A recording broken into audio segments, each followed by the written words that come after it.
విదేశాలలో చదవాలనేది మీ కోరిక, కానీ చాలా సందేహాలు. వీటన్నిటికీ ఫుల్ స్టాప్ పెట్టి మీ డ్రీమ్స్ ఫుల్ఫిల్ చేసుకోండి. Contact Videsh consults. విజయవాడలో చారిత్రక సంపదగా విరాజిల్లుతున్న బాపు మ్యూజియం, అలాగే పింగళి వెంకయ్య గారి గ్యాలరీ మీ అందరికీ తెలిసినదే. సో అతి పురాతనమైన కట్టడాల్లో చాలా ప్రసిద్ధి చెందిన కట్టడాలు ఈ రెండు.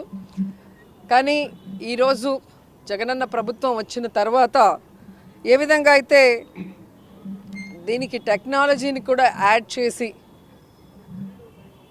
ఈ తరం వాళ్ళు కూడా తెలుసుకునే విధంగా ఈరోజు వాటన్నిటిని కూడా ఇక్కడ పొందుపరచడం ఇప్పుడే మీరు కళ్ళారా చూశారు. అలాగే మీరు చూస్తే ఈ ప్రాంగణంలో లైట్ అండ్ షో అలాగే ప్రొజెక్షన్ మ్యాపింగ్ని కూడా తయారు చేసాం. ఈరోజు నుంచి అది కూడా స్టార్ట్ చేస్తున్నాం. ఈరోజు చాలా మంచి రోజు. ముందుగా అందరికీ హ్యాపీ రిపబ్లిక్ డే. సో ఈ సందర్భంగా ఈ లైట్ అండ్ సౌండ్ షో మరి ప్రొజెక్షన్ మ్యాపింగ్ని కూడా ఈరోజు స్టార్ట్ చేయడం ఆ డిపార్ట్మెంట్ మంత్రిగా నేను చాలా గర్వపడుతున్నాను. ఎందుకంటే పిల్లలకి నాలెడ్జ్ రావాలన్నా, లేదంటే మన స్వాతంత్ర సమరయోధులు ఆనాడు వాళ్ళు చేసిన పోరాటాలు కానీ వారి త్యాగ ఫలితం పిల్లలకి తెలియాలన్నా బుక్స్ చదివే పరిస్థితి ఇప్పుడు లేదు. చెప్పాలి అంటే నానమ్మ తాతయ్యలు లేరు ఇంట్లో. సో ఇలాంటి లైట్ అండ్ షో సౌండ్ షోస్తో పిల్లలు అట్రాక్ట్ అవుతారు. ఇక్కడికి వచ్చి చూసినప్పుడు వారందరి త్యాగ ఫలితం, వారి పోరాటాలు తీసుకొని వీళ్ళు కూడా ఇన్స్పిరేషన్గా వారి లైఫ్లో ఒక వాల్యూస్ ఉన్న పిల్లలుగా ఎదుగుతారన్న ఆలోచనతో ఇది చేయటం జరిగింది. నిజంగా ఈరోజు చాలా హ్యాపీగా ఉంది. గతంలో విజయవాడకు వస్తే దుర్గమ్మను దర్శించుకొని దుర్గమ్మ ఆశీస్సులు తీసుకొని ఆ తర్వాత ఏం చూడటానికి లేదే అని ఫీల్ అయ్యేవాళ్ళు. ఎందుకంటే ఎవరైనా ఒక టూర్కి వెళ్తే 2-3 డేస్ పిల్లలతో పాటు కుటుంబంతో ఉండాలనుకుంటారు. సో ఈరోజు జగన్మోహన్ రెడ్డి గారి పరిపాలనలో మీరే చూశారు, మొన్న ప్రపంచంలోనే అతిపెద్ద అంబేద్కర్ గారి మహాశిల్పాన్ని, statue of social justice, so అది ఓపెన్ చేయటం జరిగింది. అదే రోడ్లో కొంచెం ముందుకు వస్తే బాపు మ్యూజియం, దీంట్లో ఈరోజు నుంచి లైట్ అండ్ సౌండ్ షోని స్టార్ట్ చేస్తున్నాం. అలాగే కొంచెం ముందుకు వెళ్తే భవానీ ఐలాండ్, నేను మంత్రి అయిన తర్వాత మన పండుగలన్నీ అక్కడ చేయటం జరిగింది. సంక్రాంతి కానీ, ఉగాది కానీ, మొన్న కూడా మీరు చూస్తే కార్తీక మాసంలో శివుడి కళ్యాణం కానీ, అంటే ఊర్లకు వెళ్ళి ఊర్లలో తమ కుటుంబంతో గడపాల్సిన వాళ్ళు ఈరోజున్న బిజీ లైఫ్లో వెళ్ళలేకపోతున్నారు. కాబట్టి అన్నీ వారి దగ్గరికే తీసుకురావటం జరుగుతుంది. సో ఈ విజయవాడలో ఈరోజు అభివృద్ధి అంటూ జరిగింది అంటే అది జగనన్న గారి పరిపాలనలోనే నేను గర్వంగా చెప్పగలను.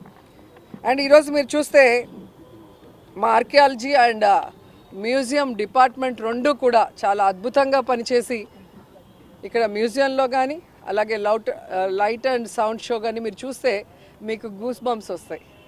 అంత అద్భుతంగా మన స్వాతంత్ర్యం కోసం పోరాడిన వాళ్ళు చేసిన పోరాటాలని మనం అందరం కూడా వీక్షించి మీకు తెలిసిన వాళ్ళకి, అలాగే మీ మీడియా ద్వారా అందరికీ తెలిసి అందరూ కూడా విజయవాడలో వచ్చి ఇవి చూసే విధంగా, విజయవాడలో ఉన్న కుటుంబాలు ఖచ్చితంగా వీటన్నిటిని కూడా సందర్శించే విధంగా ప్రమోట్ చేస్తారని మనస్ఫూర్తిగా నమ్ముతున్నాను. ఎందుకంటే ఒకటి తీసుకురావడం గొప్ప విషయం కాదు, దాన్ని మీడియా ప్రమోట్ చేయాలి. ఎప్పుడు కూడా స్పైస్కి ఇంపార్టెన్స్ ఇస్తారు తప్ప విజ్ఞానానికి, ఆనందానికి కూడా మా కోసం టైం ఇచ్చి వాటన్నిటిని కూడా ప్రజలకు తెలియజేసి, ముఖ్యంగా విద్యార్థులు, పిల్లలు, పర్యాటకులు అందరూ కూడా భవానీ ఐలాండ్, అలాగే అంబేద్కర్ గారి మహాశిల్పం, అలాగే బాపు మ్యూజియం సందర్శించి ఈ లైట్ అండ్ సౌండ్ షోని కూడా ఎంజాయ్ చేయాలని మనస్ఫూర్తిగా కోరుకుంటున్నాను.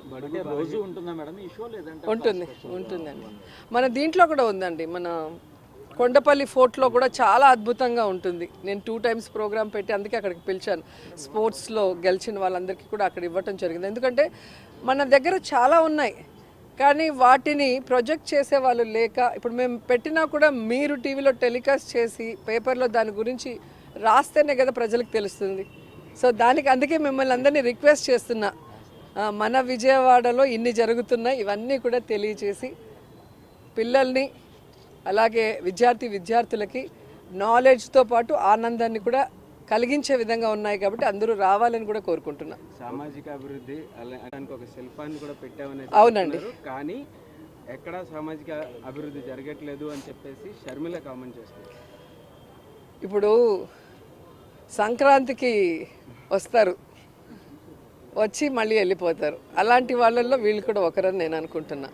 ఎందుకంటే నాన్ లోకల్ పొలిటీషియన్స్, వీళ్ళు ప్రజల్లో ఉండరు, ఇక్కడ వాళ్ళ కుటుంబాలు కాపురం ఉండవు, ఇక్కడున్న ప్రజల సమస్యలను తెలుసుకోరు.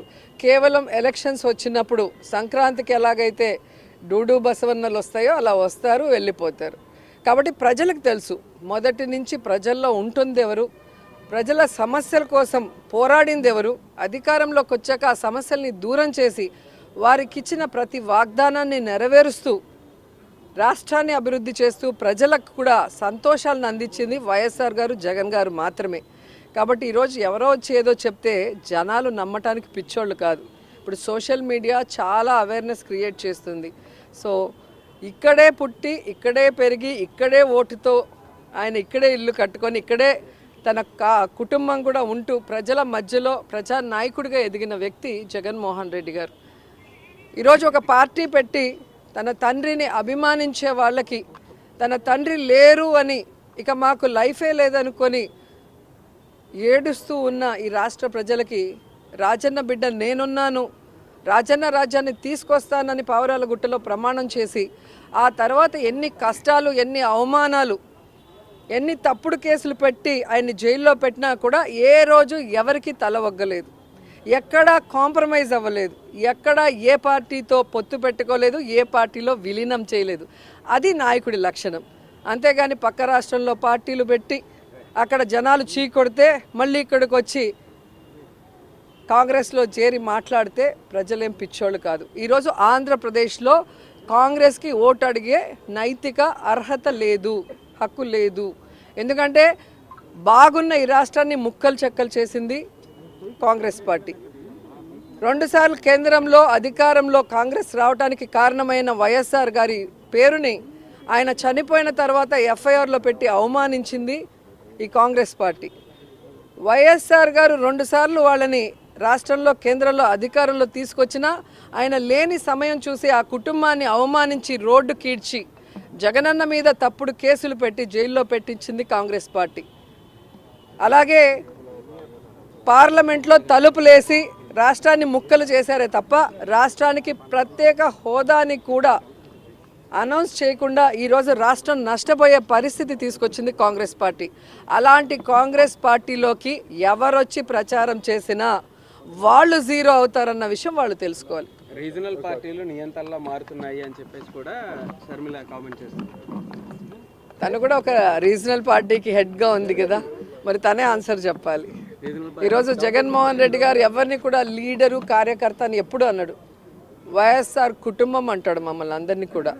ఈరోజు ఎస్సీ, ఎస్టీ, బీసీ, మైనారిటీ సామాన్యులందరినీ కూడా అసామాన్యులుగా మంత్రుల్ని, డిప్యూటీ సీఎంలు చేసిన ఘనత జగనన్నకే ఉంది. నియంతృత్వ పోకడలు ఉంటే ఇవన్నీ ఎలా జరుగుతాయి? గతంలో మీరు అందరూ రాజకీయాలను చూశారు. గతంలో మినిస్టర్లు ఎవరు, వాళ్ళ పరిపాలన విధానం ఎలా ఉంది, ఈరోజు ఎలా ఉందో మీరు చూడండి. ఒక మేనిఫెస్టోని జగన్మోహన్ రెడ్డి గారు ఇచ్చిన రోజే చెప్పాడు, ఇదొక బైబిల్, ఇదొక ఖురాన్, ఇదొక భగవద్గీతగా దీన్ని భావించి నేను పనిచేస్తానన్నారు. అదేవిధంగా పనిచేశారు. ఈరోజు ప్రతి కుటుంబంలో ఎంతమంది ఉంటే అంతమంది ఎస్సీ, ఎస్టీ, బీసీ, మైనారిటీ, ముఖ్యంగా మహిళలకి ఈరోజు సంక్షేమాన్ని, అభివృద్ధిని అందించారు. కాబట్టి అంబేద్కర్ గారి నిజమైన వారసుడుగా సోషల్ జస్టిస్ అనేది చేశారు. కాబట్టి ఈరోజు గర్వంగా అంబేద్కర్ గారి మహాశిల్పాన్ని ఆయన ఆవిష్కరించారు. అలాగే గాంధీ గారు కలలు కన్న గ్రామ స్వరాజ్యాన్ని కూడా జగనన్న తీసుకొచ్చి ప్రజల వద్దకే పరిపాలన వెళ్ళింది. కాబట్టి ఈరోజు ప్రజలు ఎవరికి లంచాలను ఇవ్వాల్సిన అవసరం లేదు, ఏ నాయకుడికి తల వంచి కాళ్ళు పట్టుకోవాల్సిన అవసరం లేదు. డైరెక్ట్గా డీబీటీ ద్వారా వాళ్ళ అకౌంట్లకే వారి ఇంటికి వాలంటీర్ వెళ్ళి వారికి కావాల్సిన పేపర్స్ తీసుకొని ఎవరు దేనికి అర్హత ఉంటే అది డైరెక్ట్గా వాళ్ళ ఇంటికి వస్తుంది. అంటే ఎక్కడ నియంత్రిత పోకడలు ఉన్నాయో ఒకసారి చెప్పాలి. కాబట్టి వాగే నోర్లకి 2024 సమాధానం చెప్తుంది.